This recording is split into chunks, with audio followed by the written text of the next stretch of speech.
धन्यवाद मित्र। मैं अपने इस यूट्यूब चैनल अभय हिस्ट्री मटेरियल में समस्त बंधुओं का जोरदार हार्दिक स्वागत अभिनंदन करता हूँ। मित्र, मैं आज इस वीडियो में 3 ऐसे बड़े दुख बताऊंगा मित्र, जो इंसान को के ऊपर यदि पड़ जाता है, दिक्कत आ जाती है, तो निश्चित ही उसका जीवन कोई जीवन नहीं कहलाता है। वो उस दुखों के कारण अपने जीवन को बिल्कुल हताश मान लेता है और अब जो है उसे झेलने में अक्षम हो जाता है मित्र। तो कौन कौन से वो 3 बड़े दुख हैं जो इंसान के ऊपर आते हैं तो इंसान जो है परेशानी में पड़ जाता है और बहुत चिंता में डूब जाता है और इसका कोई इलाज नहीं मित्र। तो मैं उन दुखों के बारे में एक-एक करके मैं चर्चा करने वाला हूँ। तो इस वीडियो के लास्ट तक बने रहिएगा, आपको सब कुछ समझ में आ जाएगा। ये एक जीवन से रिलेटिव एक ऐसी संवेदनाएँ हैं, ऐसी बातें हैं जो इंसान को सुन कर के अपने जीवन में लागू करना चाहिए। हर कोई बात हर इंसान सुनता है। सुनने का मतलब उसको कोई विशेष अर्थ नहीं है, न तो कोई फ़ायदा, जब तक उन बातों को लागू ना करे वो अपने जीवन में। हर किसी खराब बातों को सुनकर हमें लागू करना चाहिए और अपने जीवन में पालन करना चाहिए। तभी उस बातों का हम अमल करके अपने जीवन में जो उतार सकते हैं और उस बताए हुए बातों के माध्यम से हम जो है सुधर सकते हैं या बिगड़ सकते हैं मित्र। दोनों बातें हैं।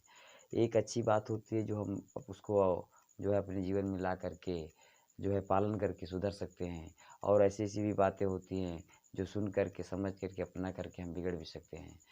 तो इन 3 बड़े दुखों के बारे में मैं ऐसा सटीक चर्चा करने वाला हूँ मित्र इस वीडियो में, जो निश्चित ही आप पाएँगे कि हाँ, ठीक ही है, सत्य है। तो 3 बड़े दुखों में मित्र पहला दुख क्या है इंसान का? चाहे वो स्त्री हो, चाहे वो पुरुष हो, चाहे कोई भी व्यक्ति हो, ऐसा दुख है जो उसकी कोई दवा नहीं है कहा जाता है मित्र, लाइलाज है। और उसका सरल कोई डॉक्टर के पास कोई ऐसी दवा नहीं है, उसका सरल से सरल ही दवा है, स्वयं को जो है अपने बस में करना। तो क्या है पहला दुख? शक। शक का मतलब होता है संदेह मित्र। शक एक ऐसा बड़ा दुख है इंसान के अंदर, चाहे वो स्त्री हो चाहे पुरुष हो। यदि कोई पुरुष अपने जो है स्त्री पर या कोई स्त्री अपने पुरुष या जो है पति पर किसी भी प्रकार की विडंबनाओं से शक कर रही है, तो निश्चित ही उसका कोई इलाज नहीं है। और वो शक, एक दिन कहा जाता है कि जो छोटी-सी फुंसी होती है, अगर उसका इलाज ना किया जाए, तो बड़ी बन के फोड़ा बन जाती है, जो कि जीवन में ऐसी स्थिति पहुंच जाती है कभी-कभी कि उसका कोई इलाज नहीं होता है और इंसान को या उसका अंततः वो करना पड़ता है। तो शक एक ऐसी बीमारी है इंसान के अंदर, मनुष्य पुरुष के अंदर, चाहे वो स्त्री रही हो या पुरुष रहा हो, कि उसका कोई विशेष इलाज नहीं है। मानते हैं एक दंपति कोई है, पति-पत्नी है, तो यदि वो उस पर शक किया किसी भी बात को, मैटर को लेकर के कि ये ऐसी है और इसे ऐसा नहीं करना चाहिए, चाहे वो बातें रियल में झूठ हो या सच भी हो, लेकिन यदि वो शक कर रहा है तो निश्चित ही उसका शरीर, उसका मानसिक संतुलन दिन प्रतिदिन बिगड़ता जाएगा जो है, और वो इंसान पूरे परिवार से, चाहे उसके बीवी बच्चे कोई भी हो, उससे अपने आप को अलग करने के लिए चेष्टा करेगा, इच्छा करेगा कि मेरा कुछ भी नहीं है इस जो है परिवार में, कोई इज़्ज़त नहीं है, कोई वैल्यू नहीं है। तो उस जो है समस्या से जूझता हुआ व्यक्ति अपने आप को विरक्त कर लेता है और एक ऐसी स्थिति बन जाती है कि मानसिक संतुलन हो सकता है उसका दिक्कत में पड़ जाए या खुद को दिन प्रतिदिन डैमेज हो जाए। तो लास्ट पॉइंट क्या होगा मित्र उसके जीवन का? ये सारी चीज़ें उस शक के पर डिपेंड है कि शक अगर कोई स्त्री पुरुष अपने जो है स्त्री पर या पति पर करता है, तो निश्चित ही उसका जीवन दिन प्रतिदिन बिगड़ता जाएगा और उसका कोई दवा नहीं है। इसलिए पहले इस बड़े दुख के बारे में मैं उन बंधुओं को, उन भाइयों को, उन बहनों को ये सांत्वना देना चाहता हूँ कि किसी भी बात को लेकर शक ना करें। यदि बात रियल है तो उसको समझें, समझ कर के बताई हुई बात को नहीं बल्कि खुद देखी हुई बात को समझें, परखें, उसका सलूशन खुद निकालें कि किसका लास्ट में उपचार क्या हो सकता है। शक के दायरे में ना जाएँ, शक के दायरे में जाएँगे तो निश्चित ही उनको दिन प्रतिदिन घाटा ही घाटा होगा और पूरे परिवार का सर्वनाश हो जाएगा, विनाश हो जाएगा, सही से संगठित चल नहीं पाएँगे, उनके हर कामों में बाधा पहुँच जाएगी। तो मेरा इस पहले बड़े दुःख पर ये विनम्र निवेदन है बंधुओं से कि कोई भी स्त्री अपने पुरुष को या पुरुष अपने स्त्री को किसी भी बात को लेकर शक करता है, पहली बात तो करना ही नहीं चाहिए। यदि करता है तो उसका सही निचोड़ कोई ऐसा कदम ना उठाएं कि उस शक का निरर्थक अर्थ निकले, कि शक सच ना हो फिर भी उसका कोई इल्लीगल बड़ा काम कर बैठे और जो बाद में उनको जो है पछताना पड़े। तो शक ना करें मित्र।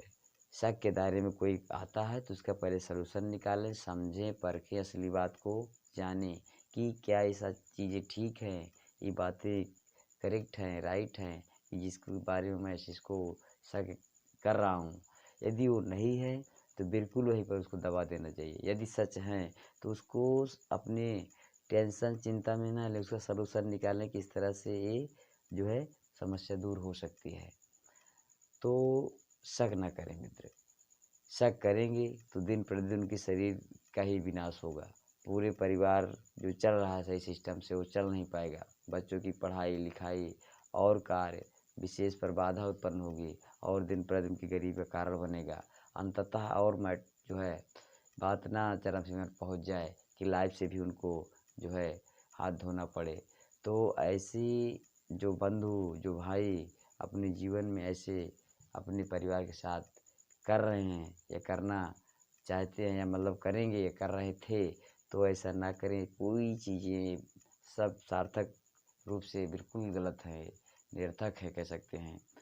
तो शक ना करें। यदि उस पर कोई बात विवाद ऐसे होता है तो निश्चित उसका सलूशन निकालें, उसको सोचें कि क्या चीज़ें सत्य है या सत्य नहीं है, तभी इसका जो हल हो पाएगा। अन्यथा पूरे परिवार का जो है दिन प्रतिदिन वो दिक्कत नहीं पड़ता जाएगा, बिगड़ता जाएगा। तो पहला जो ये बड़ा दुःख है मित्र, इसका सलूशन कह सकते हैं कोई दवा नहीं है, कोई डॉक्टर नहीं, तो खुद ही सलूशन है, खुद ही उसकी दवा है। शक ना करें, उस पर विचार मंथन करें और उसको जो है समझें क्या बात सही है, क्या गलत है। दूसरा कह सकते हैं दूसरा सबसे बड़ा दुःख क्या है मित्र? मनुष्य के जीवन में दूसरा सबसे बड़ा दुःख है कि किसी भी व्यक्ति का, किसी भी महिला का यदि पुत्र घुमक्कड़ी से कहते हैं या कह सकते हैं बेकमाऊ निकल जाए, बेरास्ते पर बेपटरी पर चल रहा हो, तो भी बहुत बड़ा दुःख है। यदि किसी इंसान, किसी महिला, किसी पुरुष का एक ही बच्चा हो या बच्चे से मतलब नहीं कै बच्चे हैं, अगर वो बच्चा यदि इस स्तर से है कि वो बेकमाऊ है, घुमक्कड़ू है या दिन पर दिन उसका चाल चलन गड़बड़ है, तो उस इंसान के जीवन में, उस इंसान के, उस महिला के जीवन को कोई जीवन नहीं कहा जाएगा। क्योंकि दिन प्रतिदिन वो बच्चा इतना बिगड़ता जाएगा, इतना खराब रास्ते पर चलेगा कि उसी के ज़रिए कहा जाता है कि हर बच्चा कोई अच्छा काम कर रहा है तो उसका नाम वो है बाद में उसके माता पिता का नाम पहले आता है कि किसका बेटा है, किसका जो है पुत्र है, किसकी पुत्री है। तो उस बेटा या बेटी का नाम पहले आएगा जो वो कार्य कर रहा है। तो आप ऐसा कार्य ना करें कि ताकि आप समाज में आपकी और आपके जो है माता पिता या अभिभावक की जो ऐसी बुराई हो कि वो समाज में उठने बैठने लायक ना हो। तो हमारा दूसरे बड़े दुःख के सांत्वना है मित्र कि वो बच्चा, वो ऐसे पुत्र जो इस स्तर से हैं, घुमक्कड़ी टाइप के हैं, बेकमाऊ हैं और अपने माता पिता के कमाए हुए धनों को बेवजह उड़ा रहे हैं, जो है गँवा रहे हैं। तो ऐसा ना करें, वो अपने जीवन में कुछ न कुछ करने का प्रयास करें ताकि दिन प्रतिदिन उनका जीवन निर्वाह हो सके और बनाए हुए माता पिता की जो है गृहस्थी को उसको जो है संजो के रखें और उनके जीवन में वो कामयाब बनी रहे, उनके बच्चों के लिए वो पर्याप्त रहे। तो यदि वो बना नहीं सकते हैं मित्र तो उसे बिगाड़ने का भी अधिकार नहीं है। बहुत से ऐसे लोग होते हैं इंसान कि वो अपने पूर्वजों, अपने माता पिता, दादा आदि के द्वारा बनाए हुए धन दौलत को खुद तो बना ही नहीं पाएंगे, उसको दिन प्रतिदिन बिगाड़ करके, क्योंकि चूँकि घुमक्कड़ी हैं और बेकमाऊ हैं तो निश्चित इंसान के प्रतिदिन जीवन में खर्चा ही है। तो उस खर्चा का निर्वहन करने के लिए उनको जो है चलाने के लिए कहीं न कहीं से तो उनको जो है पैसे चाहिए, तो उसी के माध्यम से उसको बिगाड़ करके वो अपना निर्वहन करते रहते हैं और जब तक चलता है तब तक वो करते रहते हैं, अन्यथा वो जो है उसको जो है जब पूरी तरह समाप्त हो जाता है तो अथाह हो जाते हैं। तो मैं इस दूसरे बड़े दुःख के बारे में कहता हूँ मित्र, बताता हूँ कि यदि कोई बेटा अपने माता-पिता के ऊपर नहीं कमा रहा है तो एक बोझ के समान है। बेकमाऊ ना बने, घुमक्कड़ी ना बने, हर चीज़ करें लेकिन उसको सँजो के रखें, दिन प्रतिदिन सोचें कि हम ऐसा कार्य करें जो समाज में हमारा नाम हो और बनाए हुए पूर्वज गृहस्थी को सँजो के रखें, ज़्यादा से ज़्यादा तक बनाने का प्रयास करें और ताकि हमारा समाज में नाम हो, दूसरा कोई हमारा और हमारे पिता का सम्मान करे। इसके साथ मित्र तीसरा जो कि बहुत बड़ा कह सकते हैं दुःख है, जो किसी भी महिला पुरुष को जीते जी मरने के समान बनाता है। तो क्या है मित्र, तीसरा बड़ा दुःख है मित्र, यदि किसी पुरुष या किसी महिला की बेटी यदि विधवा हो गई हो, उसकी शादी कर दिया हो, विधवा हो गई हो वहाँ जा कर के, यदि माता-पिता उसके हैं प्रेज़ेंट में, तो निश्चित ही उनके जीवन पर क्या बीतती होगी मित्र, उसकी कोई व्याख्या नहीं की जा सकती है। यदि बेटी विधवा हो गई हो और उसके जीवन जो है में कैसे अब वो निर्वहन होगा, कैसे बीतेगा, उसको सोच करके यदि उसके माता-पिता प्रेज़ेंट में हैं, तो किस तरह से उनके दिल पर बीतती होगी, बीतती है मित्र, उसकी कोई व्याख्या नहीं की जा सकती है। तो हम ये कह सकते हैं और इसका कोई सॉल्यूशन नहीं है कि यदि ऐसी कंडीशन किसी के साथ जो है कुदरत ना करे, यदि हो भी जाती है जो सत्य है, क्योंकि मृत्यु सत्य होती है मित्र, कोई इसको घटा-बढ़ी नहीं कर सकता है। यदि होती भी है तो लाइफ में, जीवन में वो जो महिला पुरुष है वो अपने बनाए हुए जो है गृहस्थी को संभाल कर लाइफ में चले और अपने बच्चों का निर्वहन कर सके, कभी न कभी तो उसका जीवन ही सुधरेगा ही। लेकिन प्रेजेंट में उसके माता पिता को इतना कष्ट होता, दुख होता है कि वो दिखा नहीं सकते हैं, बता नहीं सकते हैं। जैसे पहाड़ गिरता है तो उसके नीचे कोई इंसान दब जाता है, ऐसे उस दुख के नीचे इतना दब जाते हैं कि उठने लायक नहीं रह जाते हैं।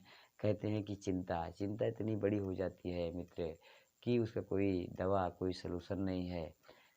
कहा जाता है चिंता और चीता, चीता इंसान को जो है मरने के बाद जलाती है, पर चिंता जो है इंसान को ज़िंदा ही जला देती है, जो कि उससे कहीं दुगना है। तो मैं इस 3 बड़े दुखों के बारे में जो बता रहा हूँ बंधुओं को, निश्चित ही इसका पालन करें। चाहे वो शक का दायरा हो, चाहे उसके बेटे बेकमाऊ या जो है घुमक्कड़ी हों, सुधारने का प्रयास करें, हो सकता है सुधर जाएँ, सुधर भी जाते हैं, ऐसी कोई बात नहीं है। और लास्ट जो हमने दुःख बताया, ये तो कुदरत के ऊपर पूरी तरह से डिपेंड है, इसको हम कुछ नहीं कर सकते हैं। लेकिन हाँ, यदि हम उस लायक हैं, तो उनको ऐसे हम बनाएँ ताकि उनका जीवन बसर हो सके और वो आगे जीवन अपना कामयाबी पा सकें जीवन में। तो मित्र, मेरे इस वीडियो में बताए हुए इस मार्ग को निश्चित ही पालन करें, अपनाएं। सुनने के बाद, अपनाने के बाद निश्चित ही व्यक्ति को जो है थोड़ा-सा सुख मिलेगा, बिल्कुल मिलेगा मित्र, इसमें दो राय नहीं है। ऐसे व्यक्ति जो इस तीनों दुःख से दबे हैं, तो इस वीडियो को बिल्कुल देखें और देखने के बाद थोड़ा-सा फ़ील करें, समझें, तो उनकी लाइफ़ में, जीवन में निश्चित ही सुख शांति मिलेगी। तो मित्र, इस मेरे वीडियो को और अपने फ्रेंडों तक, मित्रों तक शेयर करें, वायरल करें, ताकि वो भी समझें और इस बात को सुनें और इसका भी लाभ ले सकें मित्र। धन्यवाद।